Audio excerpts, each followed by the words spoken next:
আমি এখন দাঁড়িয়ে আছি হচ্ছে সাউথ সিটির সামনে। হ্যাঁ, সাউথ সিটির সামনে দাঁড়িয়ে আছি। আর এই গাড়ির অবস্থা দেখো কীরকম। আর সামনে দেখছো এটা সাউথ সিটি ফ্ল্যাট, আর এটা হচ্ছে সাউথ সিটি মল। আর গাড়ির অবস্থা হচ্ছে এরকম, টায়ার ফেটে গেছে। হ্যাঁ, আবার টায়ার ফেটে গেছে, অনেক পুরনো টায়ার ছিল, ফেটে গেছে। এখানে স্টেপনি থেকে টায়ার বের করেছি, চাকা খুলেছি, এই যে চাকা খুলেছি। আর যেই টায়ারটা গাড়িতে লাগানো ছিল সেটা হচ্ছে এটা। টায়ারের অবস্থা দেখো, টায়ারটা কিন্তু পুরোপুরি ফাটিনি, ঠিক আছে, হাওয়া বেরোয়নি এখনো। এই অবস্থায় আমি দুদিন ধরে গাড়ি চালাচ্ছি। আগের দিন চালিয়েছিলাম, আমি বুঝতে পারিনি, আগের দিন যে ফেটে গেছিলো টায়ারটা আমি বুঝতে পারিনি।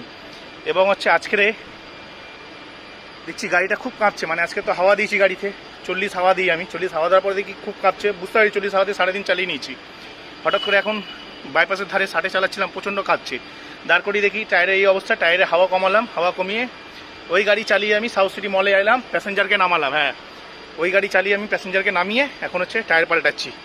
তো এটা হচ্ছে কপাল, আজকে ভগবান সাথ দিয়েছে কপাল, তাই ভালো, মানে ফেটে যায়নি, অসুবিধা হয়।